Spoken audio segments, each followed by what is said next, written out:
And I'm not home. I'm driving. Hi. I'm going home. Hi. I'm driving, trying to get home. All right. I appreciate you coming in. I appreciate you coming in. Be safe, though. Be safe. One second. I'm gonna be in the house in like 5 minutes, so I could go in my music room and we could do this. All right. Y'all can see me though, right? Yeah, I see you. You see me? How you doing? I'm great. All right. Welcome to the For What review. Hold on. He's almost home. Give him time to get home. We can talk. We can talk. You sure? Because you keep looking down driving. Yeah, I'm looking at the road. I'm in front. Look, I'm in traffic. But I can handle it from here. Y'all can see me. I can answer questions. All right. Y'all can hear me? Yeah, we can hear you. All right. So, welcome. Hi, everyone. Welcome to the For What review. Welcome to the For What review. Yes. Thank you for coming on. Well, I appreciate you guys even thinking of me. So definitely. It's Sundays. It's normally my hangout day, and actually, I'm supposed to be in Africa right now. I went and came back because all the artists that I work with, they're all out of town. They're all on the road doing shows. Okay. So I was So I went to Cameroon. Yeah. Wait, welcome to the For What review. I'm your host, Little Sis since '86. Hi, honey. Welcome. And I'm Almighty Q. Welcome again. Yes, sir. All right, wait, let me I gotta introduce. Hold up. Dice. Andrew Sugar Dice. Started off as a road manager back in the early '80s. He got his first job in the music industry working for Russell Simmons Management, correct? Yes, ma'am. Then went on to Rush Management, which then turned into Def Jam Records. Then he moved on to Uptown. Oh, yeah. Then you moved on to Uptown Records. Then later on to Motown, which you became vice president of A&R Music Development. And the one thing I want to say, Andrew Dice is a family man. He's well respected in the game. He's like an uncle to us all. And all I can say is very well respected. And if anyone has anything otherwise to say, shame on you. All right, let's talk. Yes, baby. I think you just read his bio for him. No, actually, let me straighten that bio out. Let me straighten the bio out. Okay, I started my music career as a road manager at Rush Management. Rush Management, we had the company, but we created Rush Productions. I remember Rush Productions. And then Russell wanted to start Def Jam Records. We started recruiting artists. The first artist we really had, Jazzy J from Africa Bambaataa, and them. That was one of the DJs. And Jazzy became a producer. And so we had this kid called Tila Rock. Right. As an artist, but we didn't get the paperwork done for Def Jam Records. So he had a big record called It's Yours. I don't know if y'all remember that record. And we ended up putting it on a label called Jigsaw. And then the very next artist, who was LL Cool J, by then the paperwork for Def Jam was done. So LL Cool J happened to be the first artist on Def Jam Records. But it would have been Tila Rock had the paperwork was done. So who would you say was the first artist on Def Jam? LL Cool J. Okay. LL came out with a song called I Need a Beat. Okay, so you wouldn't say Tila Rock was the first on Def Jam? Well, he wasn't actually on Def Jam. We put him on Jigsaw because Def Jam paperwork wasn't done. Yeah. Oh, okay. But he was still our artist on Jigsaw. Right. Jigsaw. Okay. Right. And what happened to Jigsaw Records? Well, they were still around after we got Def Jam, we put everybody on Def Jam that we Oh. had. And we also had people we was managing at the time in Rush Management. So most of those artists like Tayshawn, Allison Williams, and all of them came, even though we was managing them, it was only natural for them, once we had started a record label, it was only natural for them to come on the record label. So all the artists, Orange Juice Jones and all those guys came on to Def Jam. And then our second rap artist was Public Enemy, and they blew up. And then after Public Enemy, Russell found these guys called the Beastie Boys, some white boys.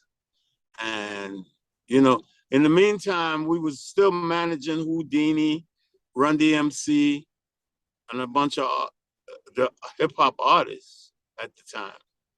So they was on other labels, but we managed them. Eric B and Rakim, Jazzy Jeff and the Fresh Prince. So we had a record label and a management company still. So we was doing double duties. Just out of curiosity. Go ahead. Oh, I want to ask you, how did you first meet Andre Harrell? Well, actually, me and my friend Herman M., we had a boutique in Harlem. Actually, we used to do all the black parties downtown in New York City, in Manhattan. We used to do a club called Leviticus, Justine's, Reflections. We had a club up in Harlem, a big, huge club called Celebrity Club. So we used to bring all the artists back then we used to do shows on Thursdays and Saturdays. Saturdays was at the new Celebrity Club that opened. It was a huge club, hold like 3,000 people. So we started bringing artists to that club, Curtis Blow and all of them. And we had a boutique that we was working out of, selling clothes, male and female clothes. And one day Andre Harrell walked into that store because he was on 125th Street in Harlem. You know, he was working for a radio station called WWRL, a black radio station, an AM station. He was working in the sales department. So he decided to come to Harlem, 125th Street, the business district. And he wanted to, he was going into stores trying to get them to advertise on the radio station. And he walked into our store one day. And I knew who he was because he was in a rap group called Dr. Jekyll and Mr. Hyde, who was part of Russell managed them. Rush Management managed Jekyll and Hyde. And Andre came in, he walked in, he looked around in our store and he said, "You guys need to advertise your store on my radio station." And we looked at him like he's crazy because he didn't know who we were at the time. And he didn't know it was us that was doing all those parties, all the black parties, but we wasn't doing hip hop parties. We was doing R&B. We had like R&B artists, Colonel Abrams, Kashif, Lilo Thomas, all those artists in the 80s, Melba Moore, and all of them, Jocelyn Brown, all of them used to come and perform for us. So hip hop had just hit with the Sugar Hill Gang and Sylvia Robinson and all that. So that's how we started. And when y'all so I'm gonna walk in my house from here. I'm gonna take my earpiece with me so that we can talk until I get in the house. All right. Can you guys hear me? Yep. Yeah, I can hear you. Hopefully my earpiece is well charged because this was being charged while I was driving. So anyway, I'm in the middle of New York City, as y'all can see, in Brooklyn. All right. I got a question for you. When y'all drop Crush Groove, right? Yeah. Y'all told about the creation of Def Jam, but y'all made Run DMC the headliner. But really, LL was because Run DMC. You got to remember, Run is Russell's brother. Yeah. We was managing him. Crush Groove was really we stuck Def Jam in there. But it was really a movie about Run DMC. Oh. You know, it wasn't really about Def Jam. We just had Def Jam at the time. and we showed the part of how LL got signed to Def Jam when he walked in the office, him and E-Love, and they did their thing, you know. All right. We showed that in the movie. And it did look like a story about the creation of Def Jam, but I'm seeing it now that you're saying that about Run DMC. Mm-hmm. Because they're trying to push their record, their first hit record. Right. I see. That's what we was doing. Oh, okay. I see it. And let me ask you, what was your position at Rush Management? Actually, I was a road manager. Road manager, right. Hold on. Let me get, because I'm going through here. We're doing some construction in here, and the door to my music room is locked. So I'm going through a bedroom to get to my music room. So they're doing the living room over. So y'all just excuse me to get in this room. All right. We just locked the door. Okay. So, okay. And let me ask you, Huh? how was the environment back at Rush Management back in those days? We had a beautiful environment. Yes, beautiful. All right. Very gorgeous environment. And we made it better. I want to bring up some names to see if you remember. Like, do you remember Heidi? Oh, Heidi Smith, yes. Heidi, actually, when I went in the office, that was my girl. I was telling you the story of how I got on. So, we walked in our store. We used to keep all of our all the parties, the flyers from the parties. Mm-hmm. We had scrapbooks, and we used to put all the flyers after every party, the scrapbook. So we had a stack of scrapbooks. So when Andre asked us to, when he asked us about that, we just looked at him like he was crazy. And my friend Herman said, show him the scrapbook. And when I gave him a scrapbook, he started looking through. He said, that's y'all who do all those parties? I'll be hearing that shit all over the place. And then we said, that's us. We don't need no airtime. So he just fell in love. He hung out with us. The next day he came back. So me and him started hanging out. Like lunchtime, I would take him to like all the little restaurants we had in Harlem, the little hole in the walls with good food. Yeah. He said, come on, let's go to lunch. I'm hungry. And I would take him to places. Me and him became friends. So one day we was coming back from lunch and he said, yo, man, because I used to do flyers down on Wall Street because we had the grown, sexy after work parties, you know, the R&B parties. So he started coming to our parties. He started liking it. So we had did a party for Lilo Thomas and Kashif, the whole Hush production. That was Melba Moore and all of them came and they signed autographs. We was playing their songs. And Andre wanted one like that for him, his group, Jekyll and Hyde. And we were like, man, we don't do hip hop. We don't do hip hop. You know, Dr. Jekyll, we got a different club. And so we ended up listening to it. Yo, I could bring Run DMC and Russell Simmons, and this one and that one. We're looking at him like, so we did it anyway. That Thursday afternoon at Justine's, Andre brought everybody. Russell Simmons, Houdini, Run DMC, all the groups that they was managing at the time. All right. So I met Russell. You know, they started coming to our parties and hang out.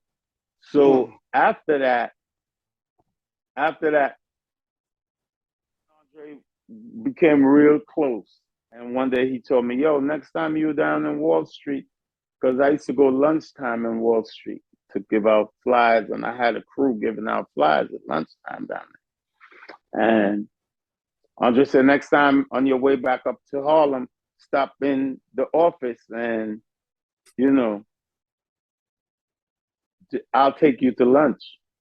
So we made a lunch date, and I went in the office, and Heidi, like you said, I got to the office, and Heidi says that Andre called, and he said he's running a little late, and he'll be here soon. And she was taking me in the back to this little conference room, and we had to pass Russell's office.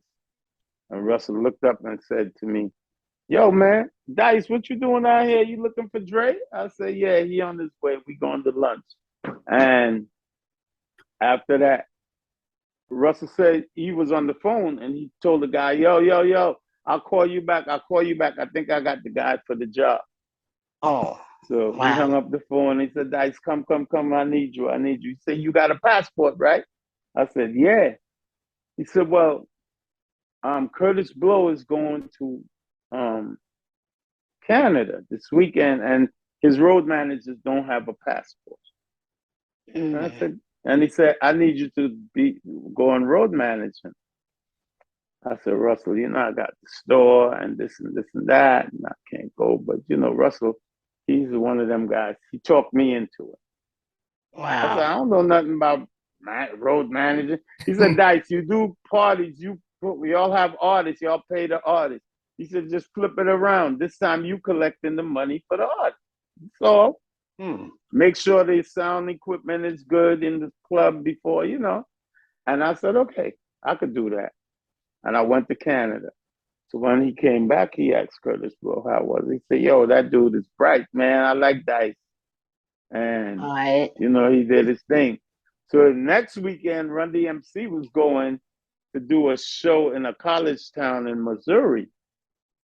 And in Jefferson, I think Jefferson was the name of the place.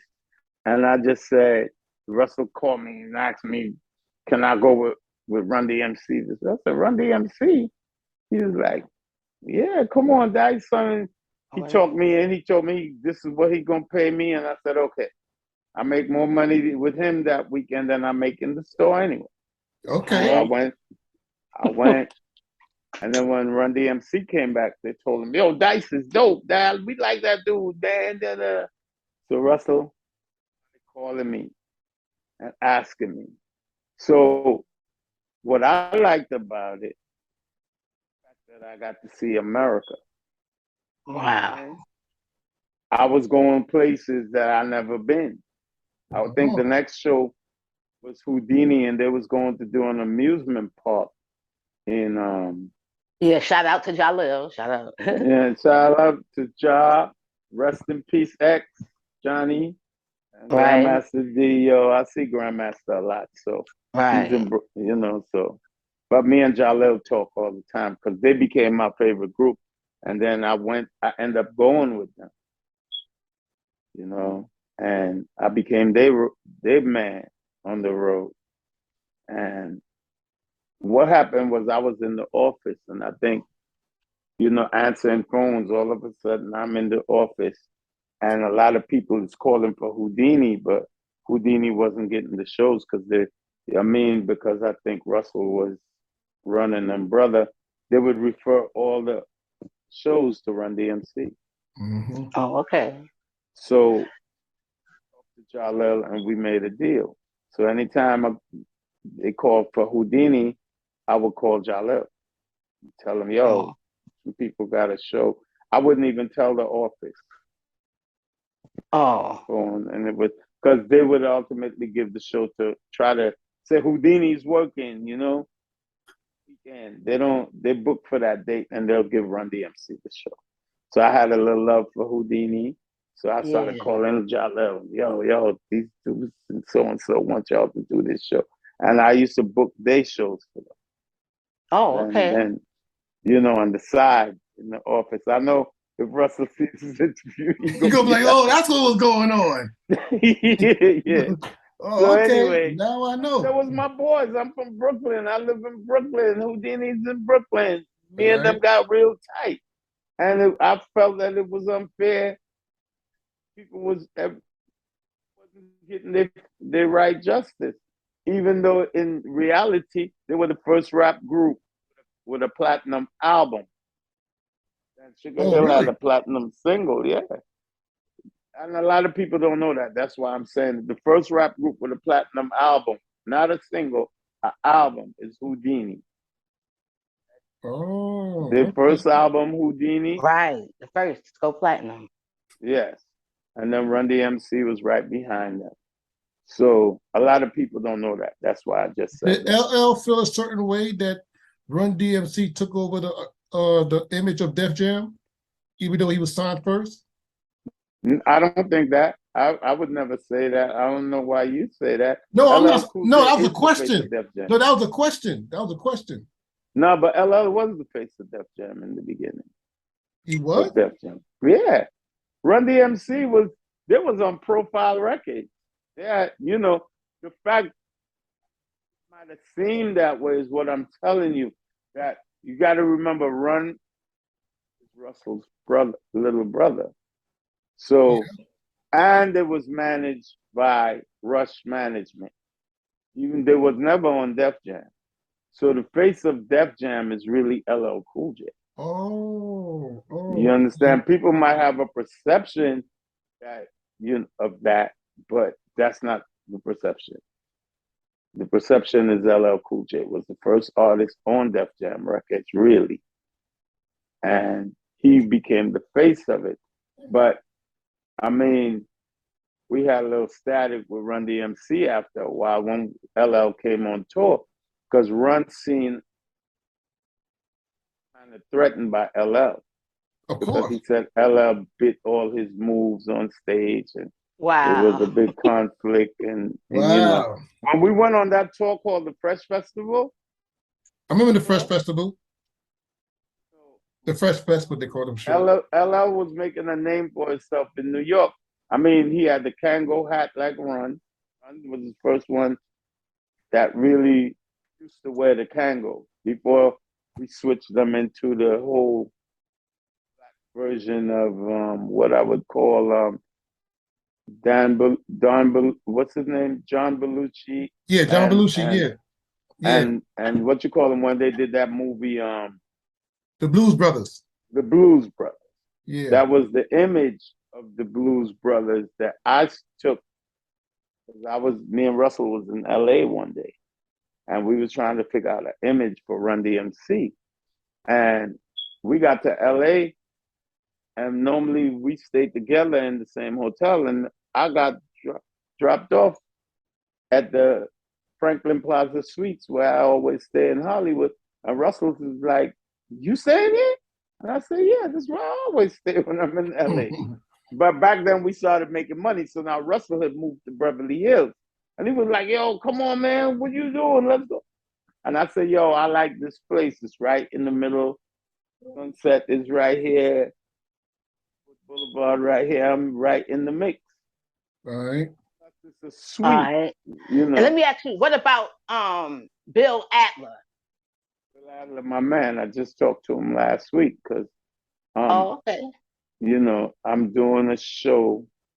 I do Afrobeats now. So I created a show, a video music show for Afrobeats. And okay. me and Bill Adler was just talking. He wanted me to take it to YouTube.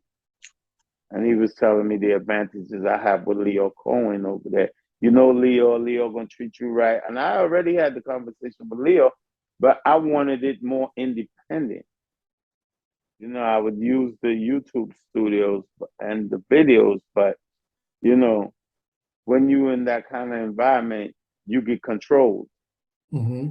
So I'm thinking like I'd rather be free and do my show where I could create what I want to create, and nobody could tell me that I can't do that. So I'm in the middle of like, okay, let me weigh this out. In the meantime, I have different offers for the show, so I'm just seeing where I'm going to take it.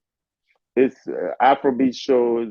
It's a video. It's a BET for music. It's about the music, the food, the culture, and all of that. Because that's what I've been doing for the past 11 years. So. okay. I me and Bill Adler had a long conversation. We back and forth because he really want me to go and deal with Leo at YouTube. Oh, all right. So, And what about Kurt Woodley? well, Kurt Woodley never was with us at Def Jam. He didn't come until Uptown Records. Oh, okay. Andre liked Kurt from a long time. So when I was Andre and them road manager for a while, and then I went with Houdini. Right. Houdini paid me on the side too. So, all right. so when I went with Houdini, Andre picked up Kurt Woodley to be his road manager. So eventually, me and Houdini caught some static one day, and they suspended me for 3 weeks. Damn. Oh. And in the 3 weeks, well, it was stupid. It wasn't my fault actually, and I'm gonna tell the story to you guys how that happened. All right. We was on, I think we was on the Fresh Festival. It might have been the Def Jam tour, but we had, we get 3 days off. We work from Thursday to Sunday. After Sunday, we have 3 days off. So sometimes we just fly to any city we want to fly to. But this particular week, after Sunday, we had a show in Atlanta. And after that, the bus was going after the show to Phoenix, Arizona, no, Tucson, Arizona. So after the show, when we got to the hotel, I had to empty the equipment off the bus, because we had an outside show in Boston, Massachusetts. On the Monday, it was a holiday, one of the holidays, and we had a show outside the tour. So when we got to the hotel, I told Jalil and them, yo, I gotta clear the bus. I gotta get the equipment and the records off the bus, the turntables and stuff. So Jalil, come on, man. Don't worry about that. I said, the bus is going to Tucson, and I need to clear the equipment because we have a show in Boston tomorrow. And he was like, yo, just come on, get the hotel rooms and stuff like that. So I went in, I got the hotel room, and Jalil wanted me to go upstairs with him. So me and him upstairs in his room, I help him take his luggage and stuff. When we looking out the big picture window, the bus is leaving to go to Tucson. Wow. And I'm like, yo, look, the bus is leaving. Equipment and the records on the bus. So we couldn't stop them. Back then was no cell phones. That's or right. None of that, right? That's right. So we shit out of luck. That's what I thought. Oh. So anyway, I'm frantic, and I call this girl at Jive Records. Houdini was on Jive at the time. And I called Ann Corley. I don't know if y'all know her. She was one of the product managers at Jive. And me and her was good friends. I called Ann. I told Ann what just happened. And Ann said, don't worry about it, Dice. Don't worry about it. I'm gonna fix you. So she got the hotel where we were staying in Boston. She bought turntables with the casing, techniques. She bought everything. Then she all the records that Houdini had. Oh, you know, the 12 inches. She even had the foreign copies. Wow. Oh, good, right? So we had a better record collection. We had new equipment. Get to Boston, we didn't miss a beat. All right. Went nice. Now we flying out. It was in Miami. That weekend we going to Miami. We all love going. That's our favorite city to go to, South Beach. We going to. Right.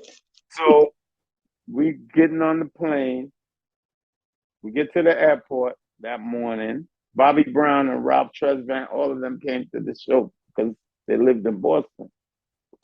And they were friends. We were friends. Number one, I was their friend because when I was working in New York and we was doing when I was a promoter,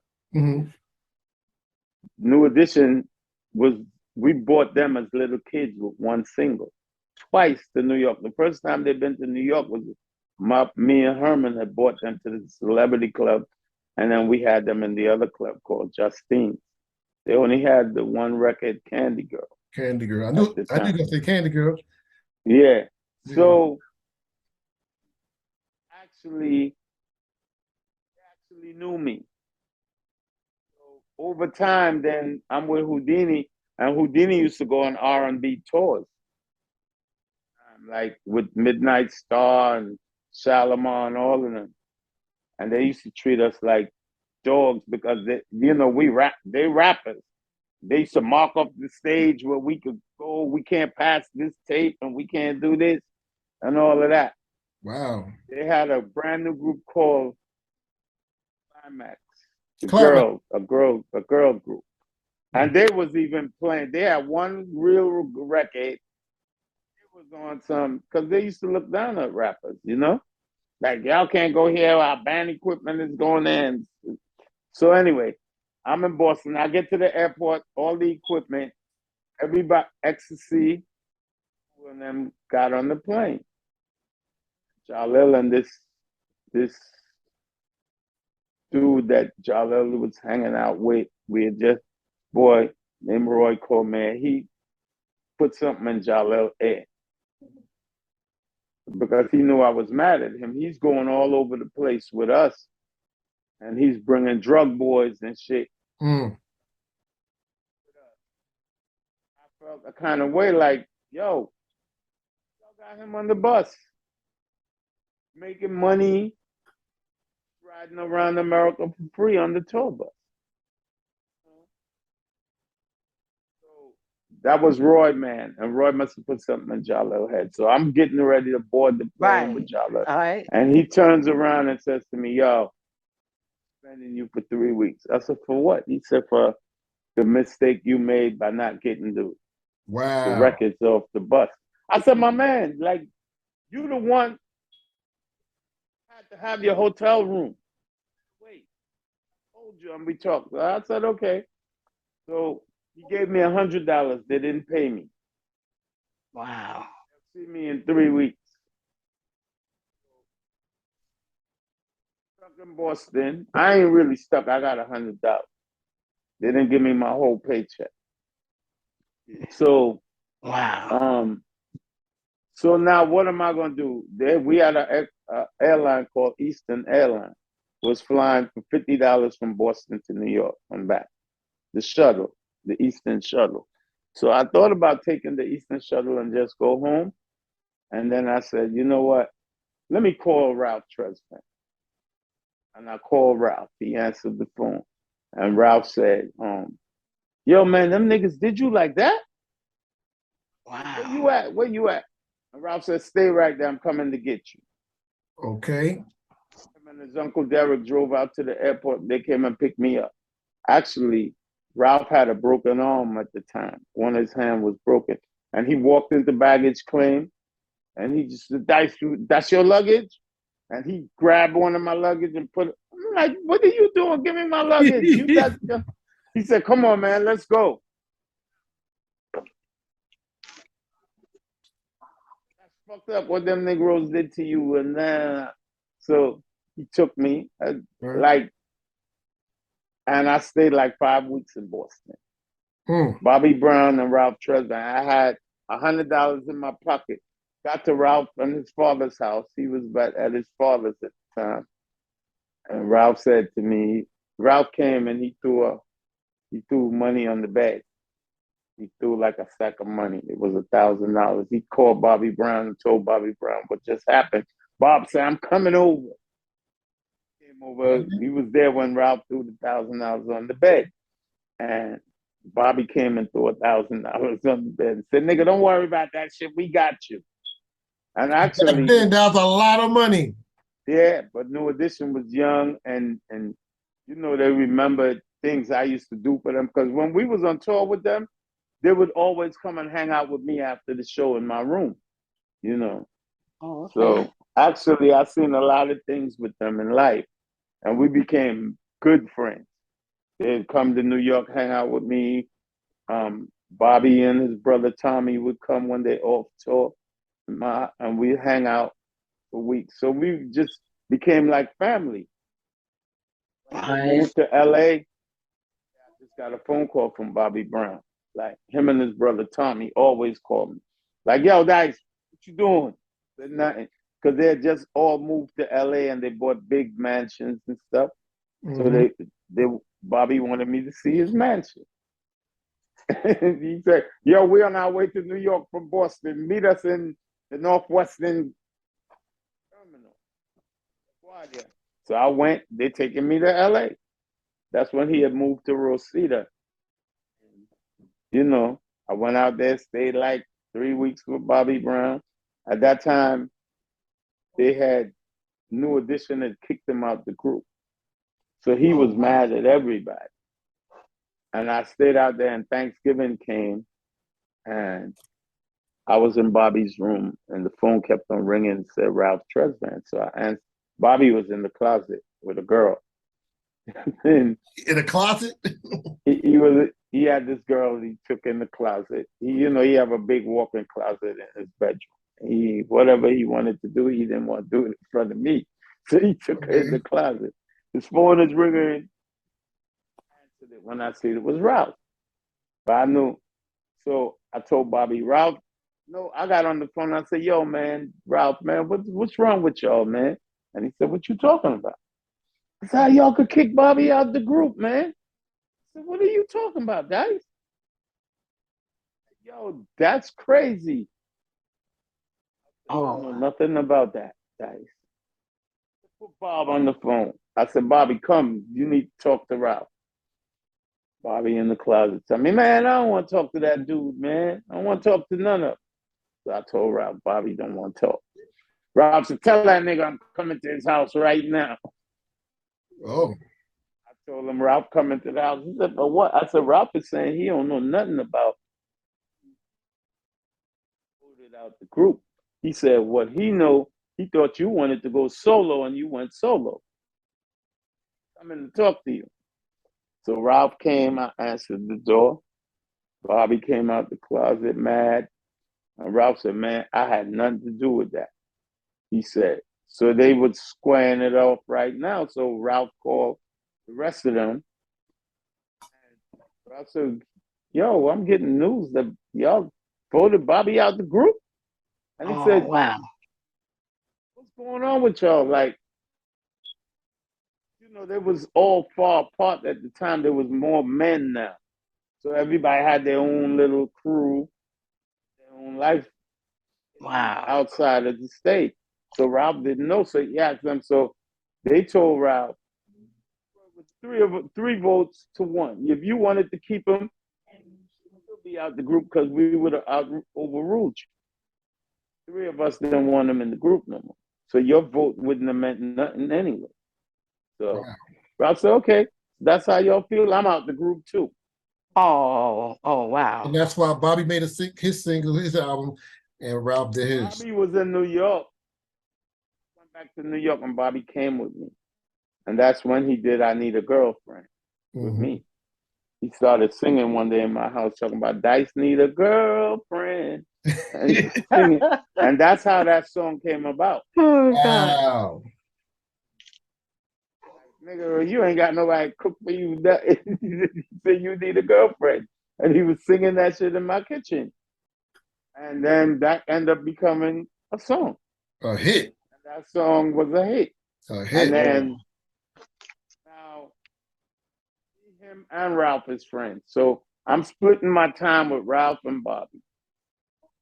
But anyway, I came back to New York. And go see my man Andre Harrell. And Andre, I went to see Andre. Andre said, yo, nigga, I'm glad you came to see me, man. I need you, Dice. I'm signing this record label called Uptown. Yeah, Andre B. I'm like, you son, what? So yeah, man, we going for it. Like, fuck that Def Jam shit. Like, but I was still at Def Jam, but now I'm more important to everybody, like New Edition, not the whole of New Edition, just Bobby and Ralph. They come see me, I'll go see them. People is getting jealous of the relationship that I have with other people. But I'm saying when you're on tour with people, you meet people and you become friends with them. So Bobby and Ralph was kind of looking at me like a big brother. Oh, So okay. then, I came back to New York from Boston that time. I'm mixing up stories. I'm telling you about 50 stories at once. That's all right. So anyway, I'm on I point with come it though. back to New York. Tell me, look, go see Andre. That's how me and Andre started talking. He was talking about getting his own label, this and that, and this and that. One day, Andre just walked in the office and he told me, "Yo, me and you need to go get some lunch." And he told me, "Yo, I'm getting ready to do this for real. And me and you are out." I said, "We out? What do you mean we out?" He said, "Man, I'm starting the record label, man." I said, "You got office?" He said, "Yeah, in my apartment." Oh, wow. I said, "In your apartment?" Eventually, yeah, we went. He met two little girls in his building. He was living named Finesse and Quiz. And they was two rapping in the neighborhood. There was rappers. So he picked them up. I said, "Dre, why you?" He said, "Yo, they could be like the next song, but man, they're dope." So I heard them. And he said, then I got control of them because their parents trust me and they live in my building. So we had them. And then, we ultimately got Guy after he got the deal with, But who was the we two only girls? had Finesse and Sinquist, Sydney Oh, and okay. Shireen. Okay.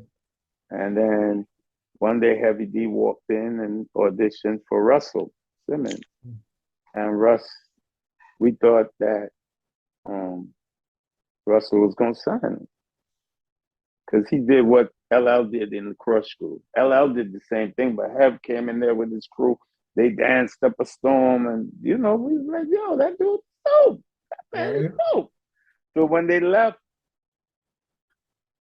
looking at us like, "Why y'all so happy?" And I just said, "Yo, that kid is dope." Like, Wow. and Russell said, "I'm not signing him." We said, "Why?" He said, all he is a light-skinned fat boy. Okay. He got the fat boys. Didn't know that. Andre walked out the office and he went and caught up with them leaving, and he got their demo tape.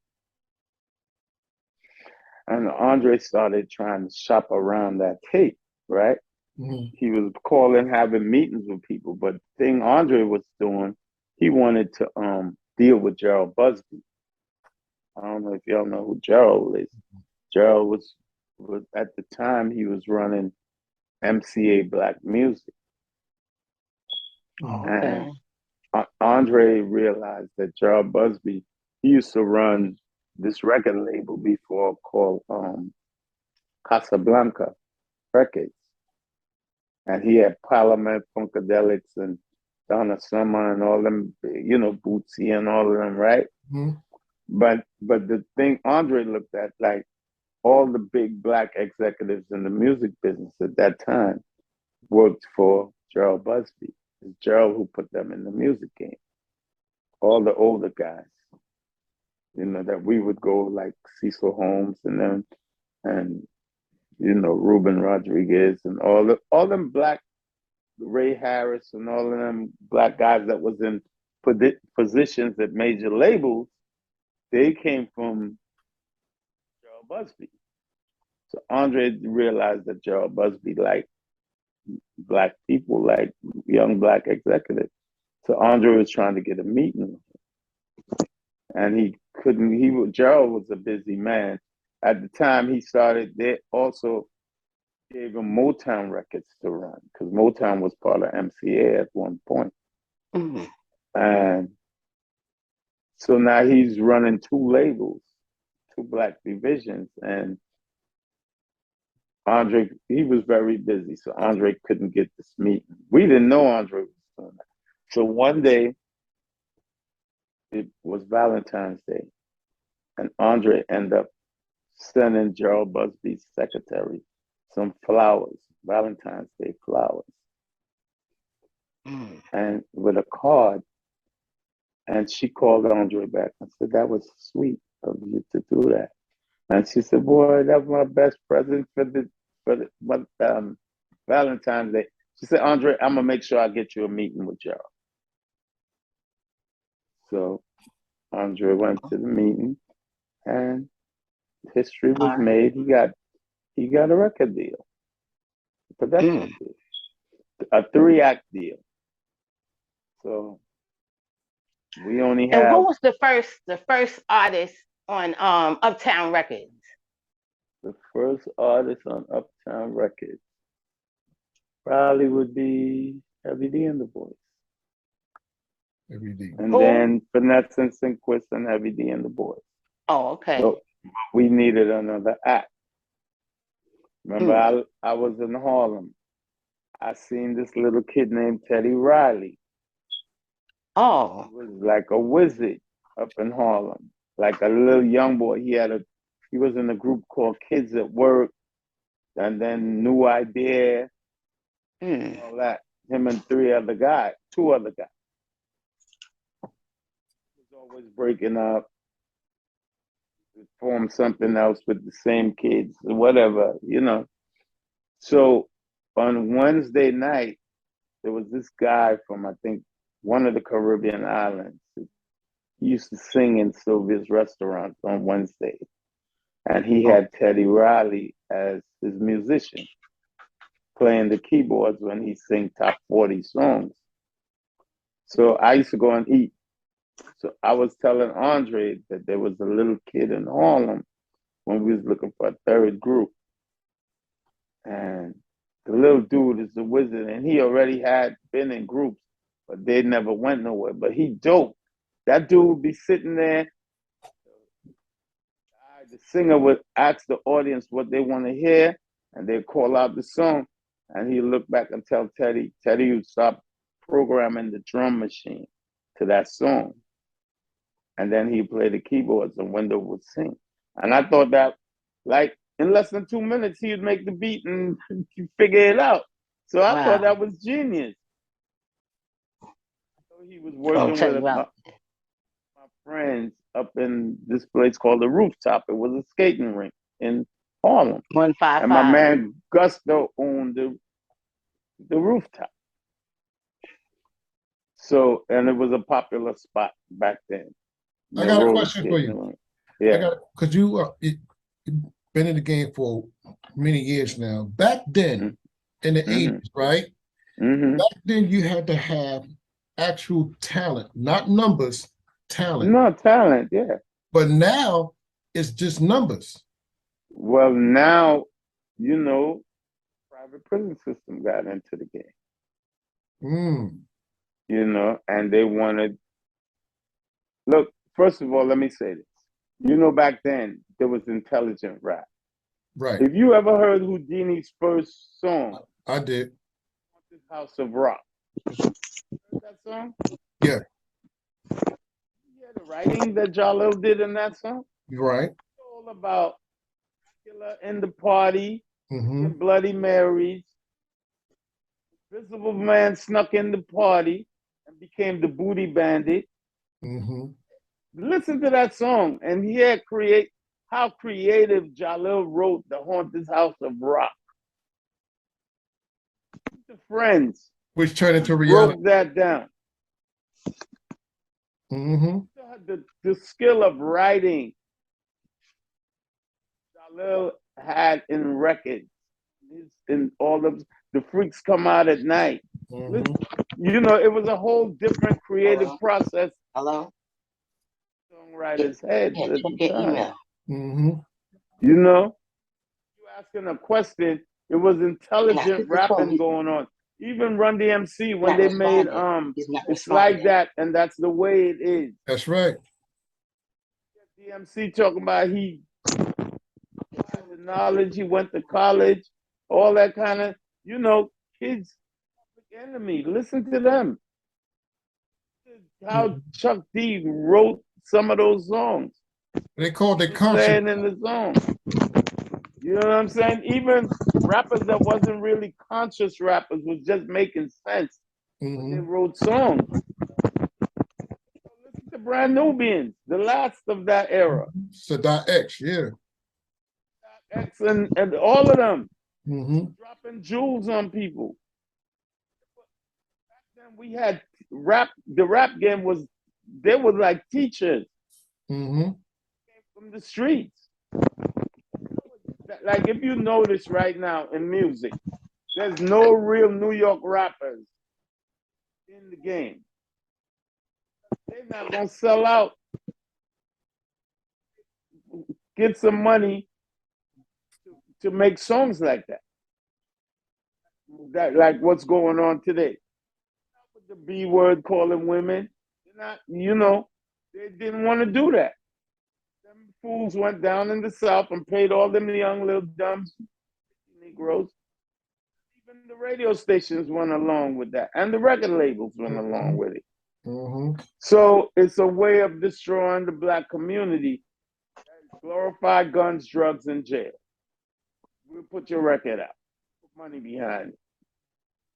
Mm-hmm. You understand? Because if you remember back then, when the era I'm talking about, remember kids was walking around here with college sweaters.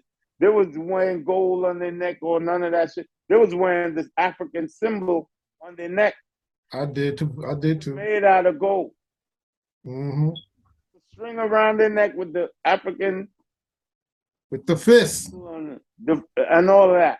Yep. Mm-hmm. Oh, Dice, let me ask you, when did Puffy come along? Along later in Uptown Records. Right after Father MC, Puffy came and he was an intern. Yeah. But Puffy was the only intern that me and Andre really knew. Like there was a bunch of interns at Uptown. You know, Andre wanted to get little college kids in there so they could learn the music industry. So we started getting interns that was in college school, you know, and trying to do better for themselves. And Puff Daddy came as an intern for Kurt Woodley in A&R. But one day Kurt decided in the middle of Mary and Jodeci album, he came to me and Dre and told us he's leaving. At that time, all the big record labels started getting the guys. They were stealing all our boys, including I got to go to a different record label at the time. Once you worked at Uptown, they didn't care. So successful that everybody wanted to know what's going on over there. So they started hiring our people, giving them a lot of money to come work for them. Wow. I don't care who you was. You could have been the guy that's taking out the garbage at Uptown Records. You could have went and got money because we were so hot that everybody was hiring our people. What I say is I work at Uptown Records. There's nobody at Uptown Records. They was hiring them just because it was Uptown. So Kurt got a job at Sony, way more money than he was getting with us. And Kurt walked in one day and told me and Andre, he out. He got a job at Sony and he's leaving. He's gonna be A&R at Columbia Records. But we thought Kurt was giving us a 2-week notice or something, you know? My man said, nope, I'm out today, right now. He didn't even say that. He just broke out. Wow. He didn't nigga after that. Next thing we know, he was working for Sony. So we have all these records in the studios. And me and Dre don't know all the records at.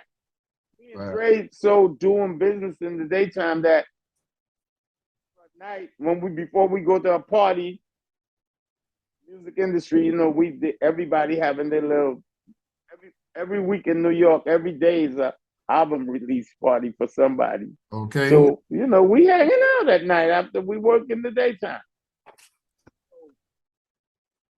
Me and Dre, sometimes, you know, Mary's in the studio tonight. So me and Dre, what studio is she in? Let's find out. Let's go to the studio and see. Pass through. Or, you know, Hev in the studio. You know, Jodeci in the studio. Father MC in the studio.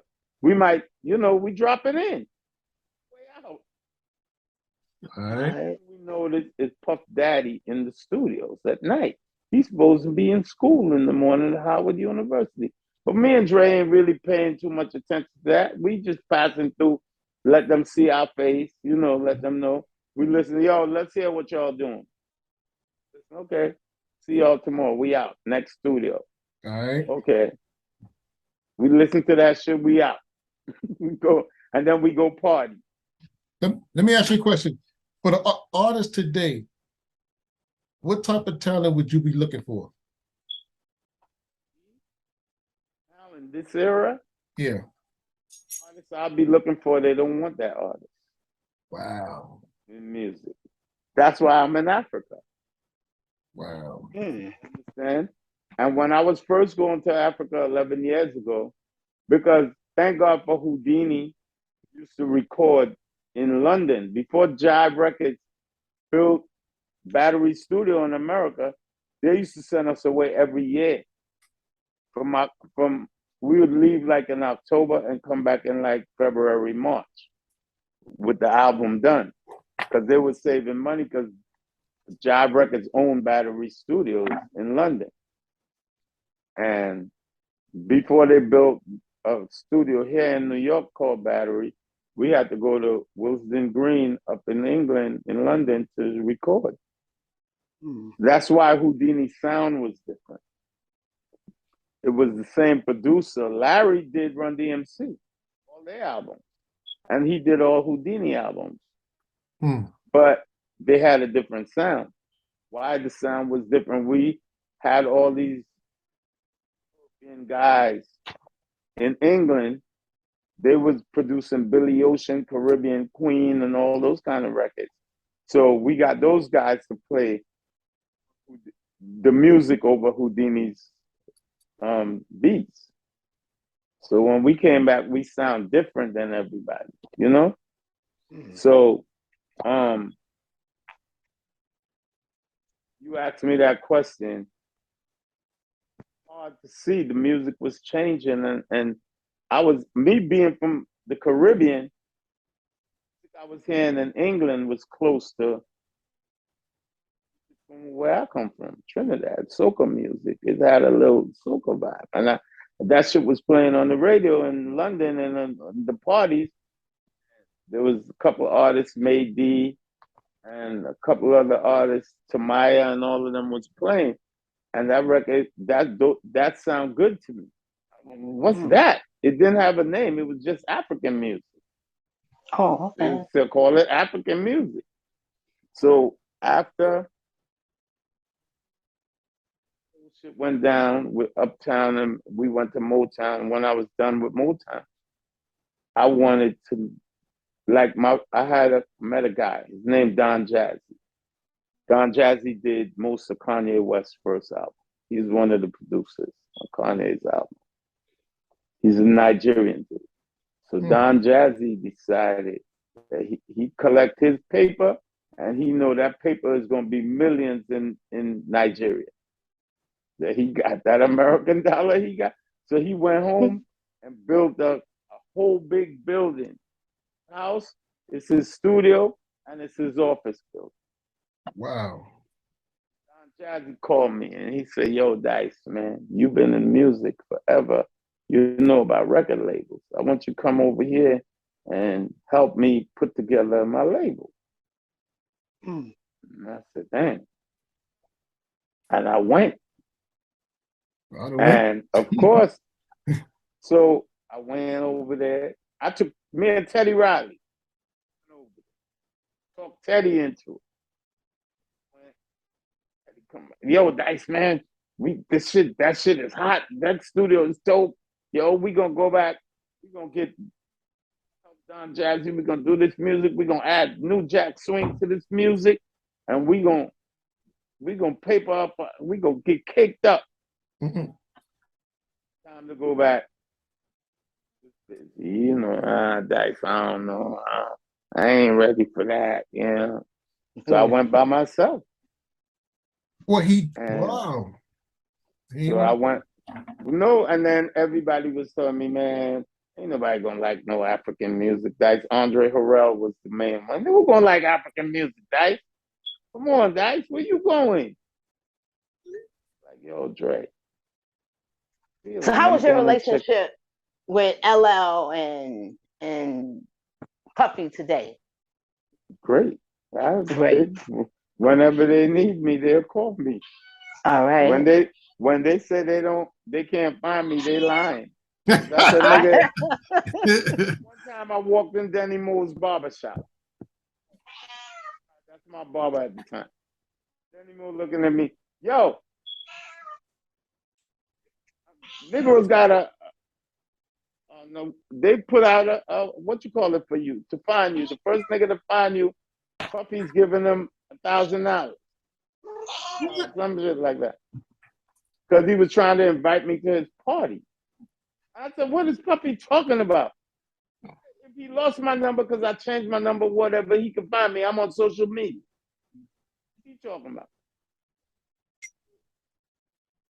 Old Chuck born. And he ended up giving Chuck the money. Chuck said, I found Dice. So when I said, Puff, why you can't find me? Why you telling niggas you can't find me? I said, nigga, I'm on Facebook. I'm on everything. He said, man, whoever find Dice first, get them this. All right. Everybody all my old friends who said they can't find me is a lie. All my stuff is open. You can find me on Twitter. You can find me anywhere. So how you found me? You sent me a friend request. Okay. But I'm right there. I think when you probably seen me with Russell, then you probably said, oh, shoot. Then you sent me the request. So I'm saying I'm not hard to find. Recently, yeah, you sent it. When these Negroes say they can't find me, oh, y'all seen Dice? Where Dice at? Like Mike Tyson. Dice must be dead. I'll be showing a podcast. Tyson asking, yo, I ain't seen Dice in years, man. What's that? Is Dice dead? Oh shit! One of my friends called me that was listening to the podcast. A nigga in Trinidad told me, yo, you know Mike Tyson looking for you. He was on the podcast with Albie Shaw. He think you dead. He asking Al, whatever happened to you? Is he dead? Is he alive? Send me the podcast. So he sent it to me. And as I said, Mike, why you running around telling niggas, asking niggas if I'm dead? Oh shit. He said, yo, Dice, what happened, man? I said, Negro, I've been looking, when I come to New York, sometime I be looking for you, man. I said, Negro, please. You used to come in Flatbush and find me. It ain't hard to find. All right. Anyway. Wow. When I was going to Africa, all my friends, everybody was telling me, man, Dice, ain't nobody gonna like that African music here, man. Ain't nobody gonna like that shit. What is that shit? 11 years later. How is it in Africa right now? Beautiful. Beautiful. Okay. Beautiful. And how are your artists out there? Money. Everybody's making money. All right. You know who Davido is. You know who T.Y. Savage is. You probably know who Yemi Alade is. The KG down in South Africa had the biggest African song of all time. Over 1 billion streams. That's Jerusalem. Wow. You know? So, I mean, now the Nigerian music. But there's music in East Africa. Diamond Platnumz, who's one of the biggest artists in Africa. America barely knows who he is. Would you like to introduce him to America? That's what I've been doing for the last 11 years. We'd love to get him. T.Y. Savage used to sing. T.Y. Savage used to sing background for Mary J. Blige. Now she's one of the biggest females in Afrobeat music. She's from Nigeria. Wow. And you understand? Mm-hmm. Yemi Alade used to be right here in Brooklyn. She was trying R&B for years. I was told, girl, what are you doing? Your country got a music that's dope. You need to do that. And she's talking like, you crazy. Now she the biggest female in Afrobeat. I like musical. Okay. So, and you know what? I would love to interview some of your artists, your African artists out in Africa. When they're here. Okay. Every year. Let me know. They was here all summer. If you scroll through my Facebook page, you'll see. I did a deal with the Parks Department in New York. When he was governor. So now we bring Afrobeat artists. I used to do this concert called the One Africa Music Festival every year. In Brooklyn? But that's when nobody knew them. You doing it in Brooklyn? Yeah, but I don't do it no more. It's too expensive for me to do. I used to do it in the amphitheater. The first one, you could pull it up on YouTube, 2016 in the Barclays Center. Oh, okay. So what you doing now? 15,000. Same shit. Huh?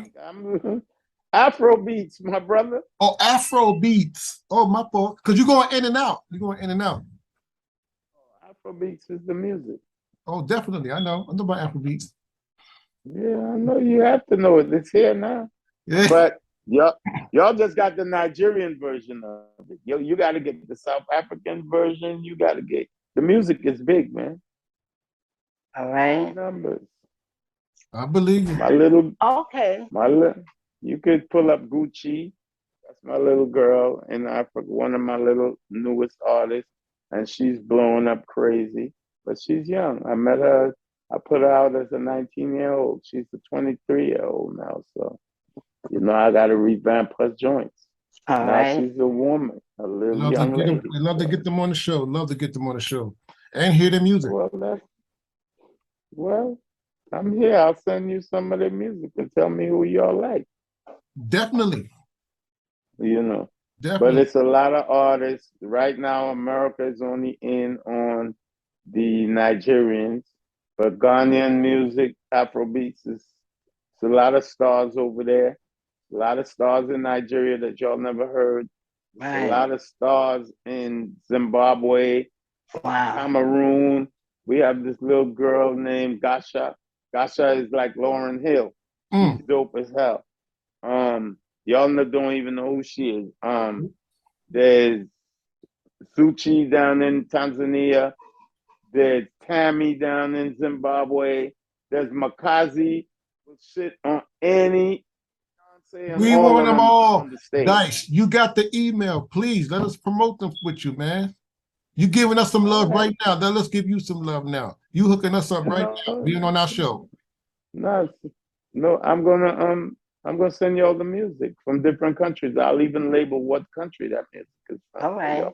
You know the Afro beats, but Tanzanian music, that's what they call bongo music in East Africa, Kenya, Tanzania, all them countries in East Africa. Oh my God.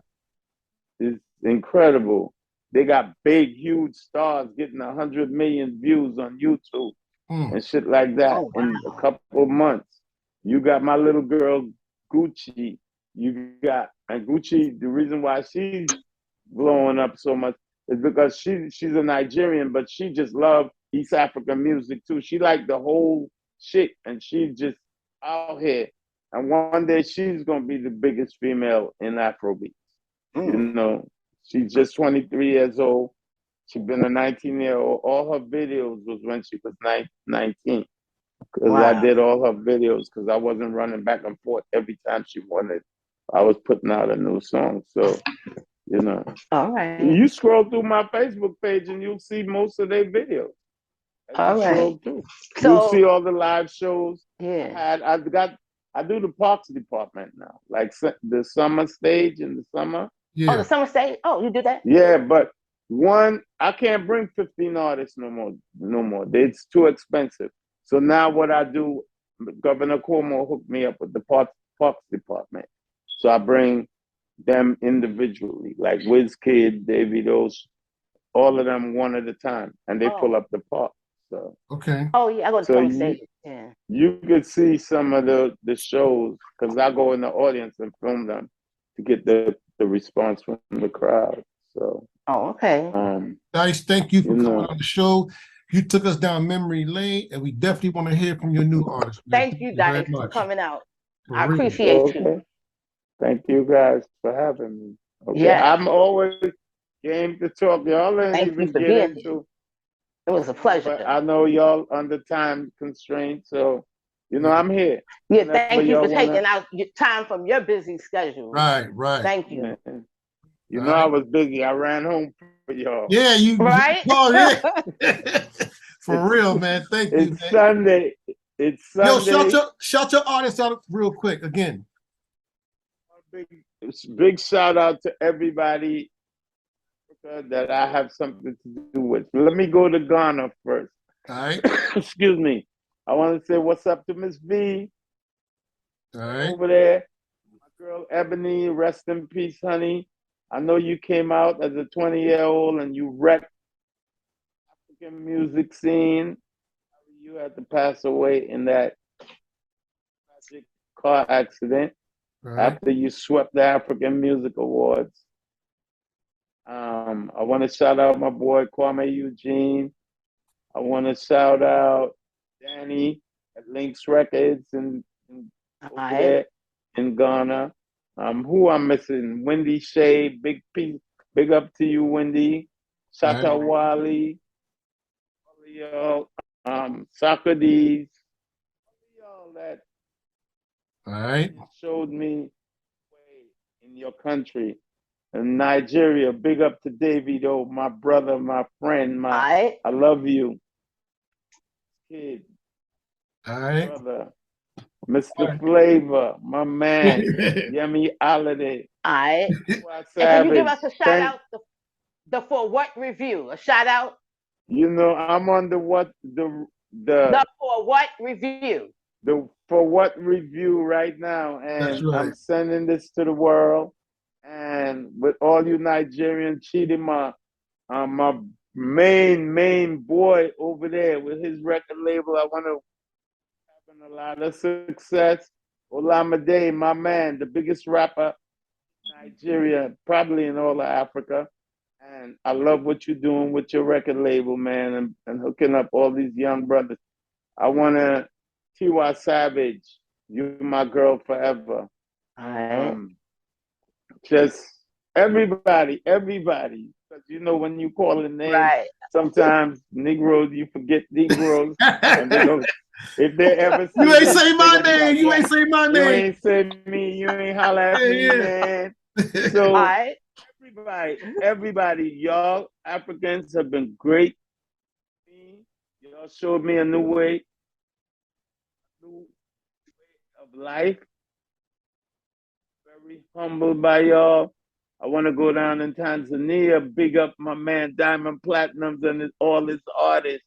Diamond, thank you for supporting. Thank you. Very smart brother. I met that brother selling material like cloth on the side of the road. And now you're one of the biggest artists in Africa, period. Everybody, man. I'm forgetting the girl, Semi. I love you. Yo, man. Let me go. Damn, I don't want to leave Nigeria because I know I'm going to get it. I'm going to get it. Just all of y'all, man. You know, when you say names, you know? Yeah. You kind of forget people. Even my littlest, the youngest female, Gucci, I love you. Doing your thing. You're blowing up crazy. And I know you're not from Lagos. You're from Abuja. And you're making your way in that. And I think you're the first artist that came out of Abuja that blew up the way you did. Everybody, man. Everybody who touched me over there. Let me go down into Cameroon. Want to big up my girl, Gasha. I love you. Go to Eddie Kenzo down in Uganda. Eddie, you doing your thing. You one of the veterans, you know. I want to go to Tanzania. I did that, Diamond. I was South Africa, my man, Master KG, Makazi, the Limpopo crew. I want to big up my girl, Kamu Mpela. You guys started on my piano music. Boy, Fukalistic. I want to say what I'm like. I gotta say, my South African crew is big. I want to, Kosazana daughter. I love you, baby. You my girl right now. I'm proud of you. You're doing All your right. thing. All I'm right. loving that. And everybody else. I'm running out of time, but Yeah. Woo. All right. I love you Mwah. guys. He love y'all. All right. He definitely love y'all. He's there for y'all. No, they're in my heart for real, for All real. right, Dice, I know thank you I know again, y'all I man. South enjoyed Africans. seeing you and just hearing your voice. And we're gonna look forward to Yeah, I another appreciate it. interview with you. Send me this one when you have to do Yeah, it. we Got it. will. Okay. All right, peace out, All man. right. Appreciate y'all. Y'all have my number, man. Peace. Yes, I do. All right. Mwah. All right. Peace.